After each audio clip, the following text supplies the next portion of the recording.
everyone, my name is Evie Lupine. Welcome back to my channel, and today I have another video for you all. Today I thought we would have a bit of a waffle, as Dorian of Verbs and Alters would say, because I just have a lot going on in my brain right now. I want to talk about my asexuality, my sexual orientation, my identity, being a kinky ace person at Pride, maybe a little bit, and there's just a lot that I want to talk about. But before I do that, I want to address a few different elephants that are in the room. First of all, my eyebrows.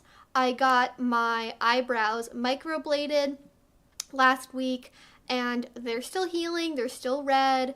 I can't put anything on them. This is just part of the process. We're gonna live with it, we're gonna get through it. Don't worry, I have not forgotten how to do my eyebrows. This is gonna be how they are for a little bit. We are currently in the middle of a massive heat wave. It's like the warmest first week of June on record, I think for 20 or 30 years or something ridiculous like that. I have no fans, I have no IC, and I have no ice cubes. So yes, I am dying, and my face and my hair are probably melting.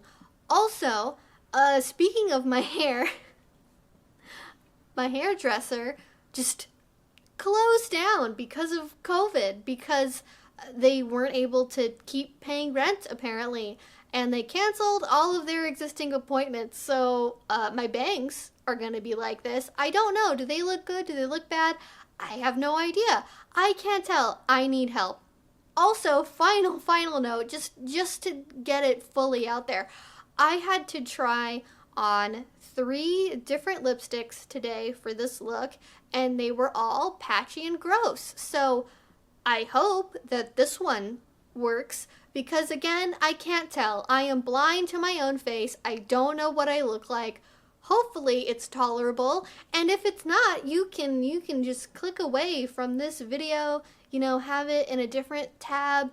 Just listen to my voice, and hopefully that'll be less offensive. Alright, moving on from that portion of the rambling, let's get into this topic. So when it comes to my perspective on life, I really feel like it's important to have lifelong education. Now, obviously, I am biased because I am an educator online, and if people didn't have an interest in education, then I wouldn't have a job. But I think the most important type of education that you can do is education and learning more about yourself. I know, super cheesy, but it's definitely true. I really believe that it's important to check in with yourself and see, hey, do I feel the same way about this thing as I did last year, 5 years ago, 10 years ago, especially if you've been through really big life events like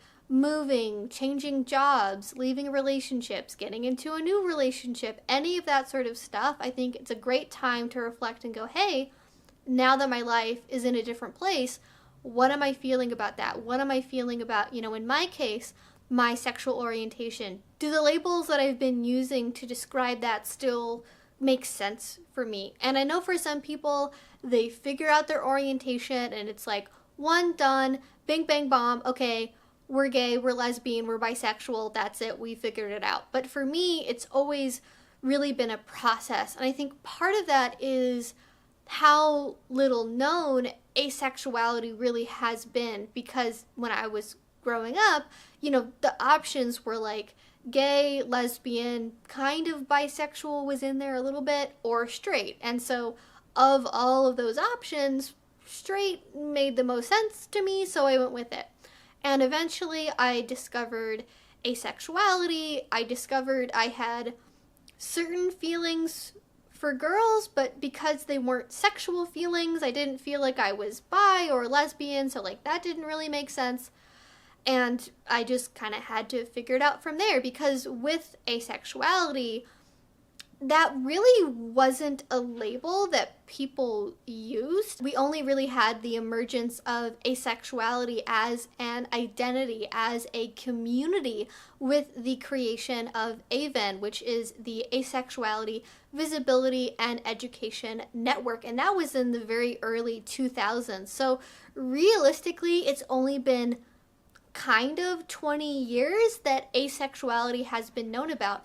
And when you look at sub-labels like demi or gray A, for example, even those ones, which are maybe the most well-known of the subterms, those are also even newer than that. So it can be very difficult to find what fits you when the terminology is kind of still being invented, if that makes sense. So important to keep that in mind if you are exploring your asexuality. This is very much still a newish thing compared to other labels like being gay or lesbian. And so for me, I've really stuck with the label gray A. I think I have a really old video that's like a New Year's like video or something where I mention that I'm gray A, and I really feel like that's what I've settled on, and maybe I should define this. So being gray A or gray asexual means that you do experience sexual attraction, but not very often. You can kind of like not really understand like exactly when it's like sexual attraction or not, and it's a little bit more of a fuzzy label, I would say, but the general consensus about it is that like you kind of experience sexual attraction, but when you do, it's not very strong, and or it's very, very infrequent. And that has, again, like what I've said, has been what I've stuck with for a really long time. But over the last, I would say, 2 years or so, I've really disliked using labels more and more. Not that I think labels are bad, and I know that's probably kind of stereotypical to say. It's like, I don't like labels. But I find that what ends up happening is when you use labels, it's not because of how other people judge you or perceive you because of that, but it puts you in a box. And like I said, right, this is about education and reflection and learning more about yourself. And I find that sometimes, whether it be orientation labels, kink titles, if somebody feels really attached to having that label, they kind of contort their own behavior to stay comfortable in that label, as opposed to, either in the case of kink stuff, right, expanding that label to fit them a little bit better, right? Like being a little kitten, instead of having to choose between a kitten identity and a little identity and feeling they have to pick one or the other, as an example. So when it comes to sexual orientations, I think that can happen as well, where you kind of end up glomming more things onto like one term, or not really being able to kind of truly see where your other attractions might lie because of whatever you've already picked for yourself. And I think one really great example of that is, I think her name is Elena Joy. So she's a YouTuber that talked about how she discovered she wasn't really bisexual, and she was actually gay, because she had been in a very committed long-term relationship with a man, and that was more or less the only man that she had ever really been attracted to. But because she had been, in her head at the time, attracted to that guy, she assumed that she was bi. And then over the course of time, she discovered that, actually I wasn't really attracted to him in the way that I was attracted to women. And so she came to the realization that while she had a very strong connection with this person, it wasn't the same thing as having like sexual and romantic feelings for them in the way that she had for women. And so she changed her label to more accurately fit her reality, which was being gay instead of bisexual. And I wouldn't say that that's the scenario I've been in at all, but it is interesting to kind of see how that change can happen over time, and especially because I was in a public relationship with a man on the internet for a very long time, and he was not ace. that definitely adds a little bit of assumption and confusion to people watching my channel. They're like, how does a relationship like that work if you're asexual and he's not? How does that happen? And the answer, my friends, is compromise, because that happens a lot in nearly every relationship, be that allosexual or asexual or mixed between both.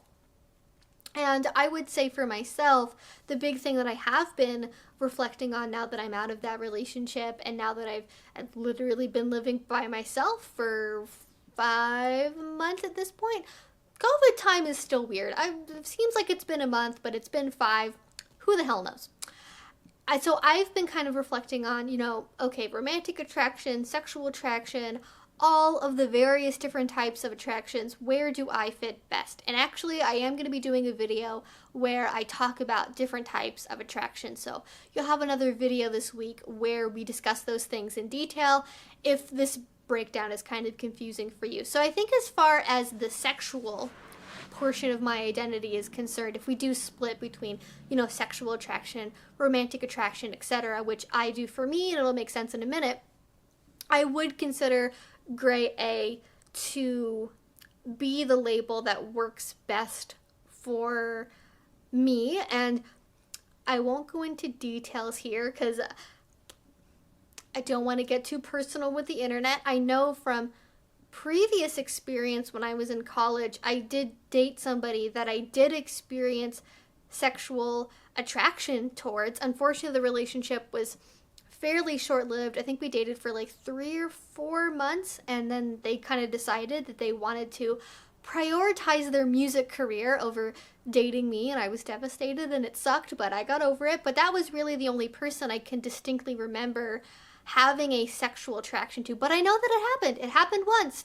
It could happen again, There's always the possibility. So I feel like gray A still works for me, and I'm not prioritizing adding additional sexual relationships into my life. I feel very settled in that degree. What has always been much more important to me has been my desire for romantic attraction, for having romantic relationships, because when I would think about what I wanted in my life, it was the romantic connections I thought about, not the sexual ones.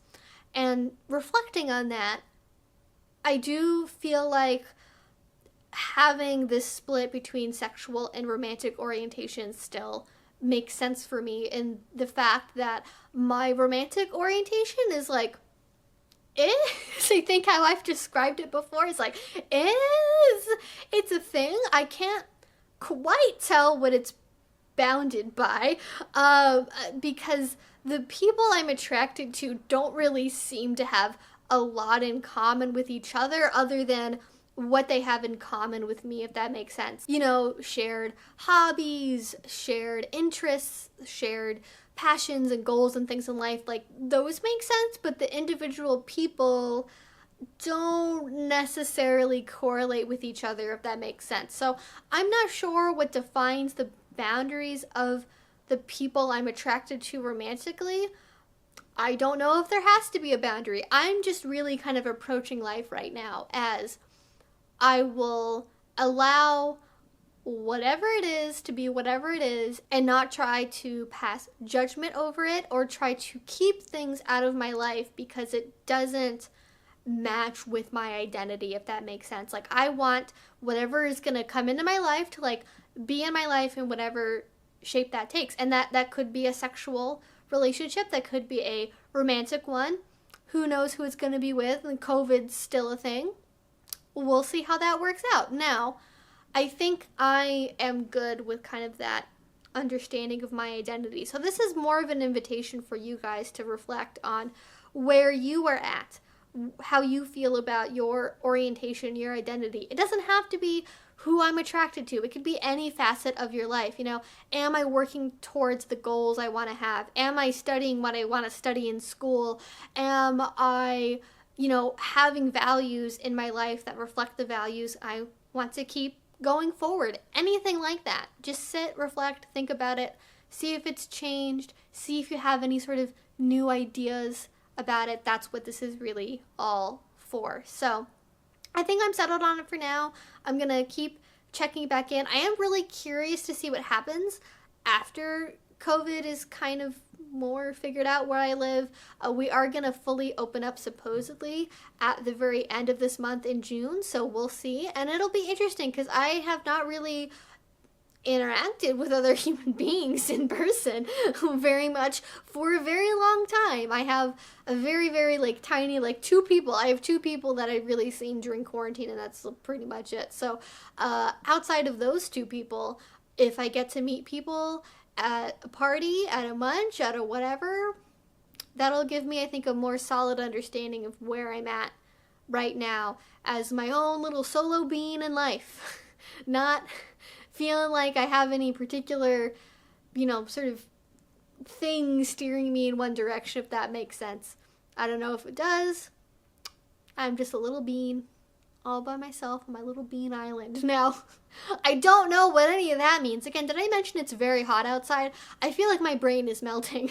So, with that being said, I want to briefly touch on kink, pride, asexuality, that business, because I do want to have this thought in a video somewhere. I have talked about it in live streams, so without going into any extreme detail, I will mention that I did a live stream with Pup Amp and Warren Hell where we talked about the whole can kink be at pride discourse, and if you want to know the whole context for what that means, you can watch that live stream. The one little tidbit I want to talk about is what it's like being an asexual person at Pride. Because the one thing that I saw be brought up over and over and over again was people saying, oh, well, we can't have kink at Pride because what about the children? What about asexuals? What about survivors of sexual assault? People that have trauma, so on and so forth. And I find that interesting because as an asexual person, I have not really felt welcome at Pride, but it's not because there's kink happening. It's because, if you remember from ye olde Tumblr days, there is always discourse about, well, asexuals don't really belong at Pride because they weren't there for Stonewall. In addition to this point, there's the general idea that, well, because asexuals aren't sexually attracted to anyone, they shouldn't be at Pride because they're functionally the same as straight people. And hopefully, as my video here has outlined, and many of my other ones for that matter, you can be somebody that doesn't experience sexual attraction, but maybe wants to build a life with, have romantic entanglement with people of various genders, let's say. It could be the same gender, it could be opposite gender, it could be any of a number of other gender expressions, right? You could be somebody that's asexual and non-binary. You could be somebody that's asexual and trans, right? And I think those people belong at Pride. So are we gonna exclude them now, all of a sudden? Because if Pride is about who you love, then I think it makes sense that somebody that's asexual, that's in like a QPR with somebody of the same gender, like should be allowed at Pride. But the discourse has always come down to, oh, well, you know, asexuals are basically straight, so they shouldn't be allowed at Pride. I don't agree with that. But it is very telling that there is a non-zero segment of the other members of the alphabet soup, you know, the L's, the G's, the B's, the T's, the Q's, the I's, the whatever else, that believe that asexuals, you know, shouldn't be at Pride, but when they want to exclude another group from Pride that's not asexual people, suddenly we're a very convenient shield because, oh, we want to make sure the asexuals can come here. We want to make sure the asexuals feel welcomed. I'm like, bitch, I don't not feel welcome at Pride because of the kink. I don't feel welcome at Pride because since I discovered I was asexual, online people have been very unwelcoming about the idea of ace people being open at Pride. And, you know, I can't speak for every single different Pride out there across the world, but I have had very different experiences of pride as a concept, because when I was in college, like, that definitely really wasn't a thing. Like, you didn't see like openly ace people at pride or going to pride events. That just like wasn't done. But now in the city where I currently live at, there's a whole contingent of ace and aro people that go together to pride and have their own little events or booths or activities or whatever else, and I think that that's really wonderful. But I know that not every pride is the same way. Not every group that puts on pride feels the same way about including asexual people. And I hope that that changes, because it does seem like it is changing over time, because asexual people are, by and large, not the same as heterosexuals. There are definitely a lot of ace people that don't feel like they need to go to pride, and they don't feel like they belong there, not because they're actively being excluded, but because it doesn't really speak to their identity, and that's totally fine. But for me, I just think it's really weird that asexual people are only really mentioned in a context about pride when it comes to, you know, using it as an excuse to not have certain things at pride, because, oh, what about the asexuals? Because it's never ace people speaking for themselves. It's other people speaking on behalf of what they think ace people want. And that's infantilizing, it's insulting, and I don't want to be your shield for you being able to be exclusive. It's not nice. I don't want it.